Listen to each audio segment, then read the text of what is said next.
Hi everybody, good morning. I just wanted to do a really quick video to show you my two kinds of squirrel leather. It's a typical morning here on Marine Drive. It's going to be super loud, sorry. So yeah, last night I finished up this piece of squirrel leather that I had originally tanned in actual black tea bags. Like I just took I bought like the shitty black tea from like Fred Meyer that you can get like a million bags in like a box for like $1. And actually just cooked it up excuse me, on my stove. And I had taken this squirrel that I had skinned with a friend, and sadly all of his fur slipped out. I had intended to tan it fur on because I like fur, so but this wonderful experiment was the result.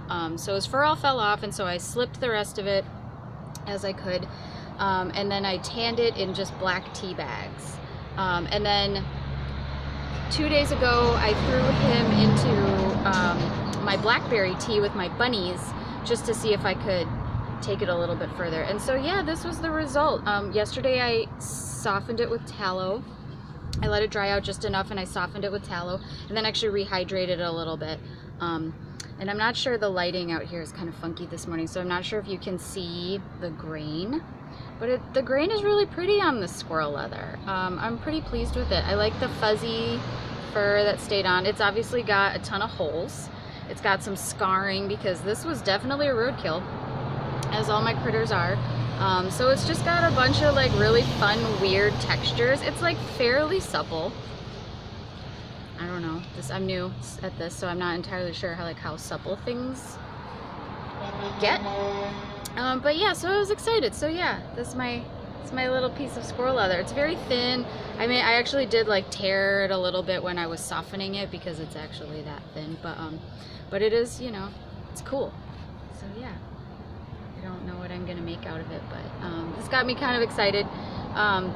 If you watched my last video, you know that I'm currently bark tanning some rabbits and a raccoon, and the raccoon is having some problems. It had a lot of decomposition in the skin before I even skinned it, and then when I started tanning it, so I'm not giving up.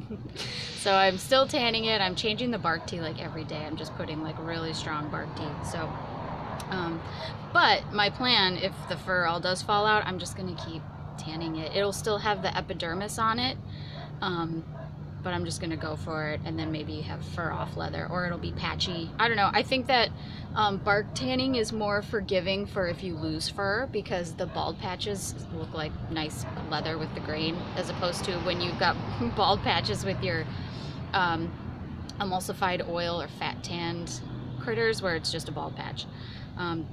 So this was a squirrel that I tanned, golly, a year or two ago with the fur on, and came out great. And this was also tanned in blackberry, so this is the color that I'm getting from blackberry. It's kind of this sort of a, I don't even know what you call this color.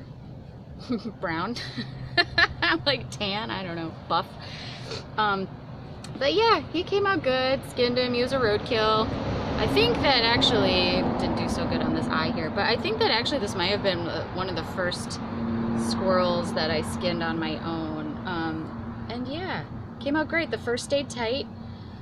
Tanned him in blackberry, probably left him in some bark tea for about a week, and then I actually gave him 2 rounds of softening because I just am not sure how soft I can get things, and so that's all experimentation to me still. But you know, he's pretty soft, I guess.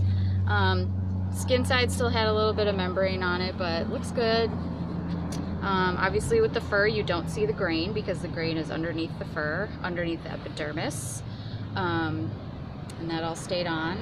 And so yeah, I've got fur on squirrel leather, right? Bark tan squirrel leather, and fur off bark tan squirrel leather, so you can see the grain. And so yeah, those are my squirrel leathers, and they're cool. And I am, you know, my thing is that I'm a beginner and I'm just like learning all of this, and so if you have any advice on how to take off the epidermis but not the grain layer. For bark tanned critters, let me know, because I do not know that information. And I'm not so good with the Google sometimes. But anyway, thanks for watching and hope you guys have a good day.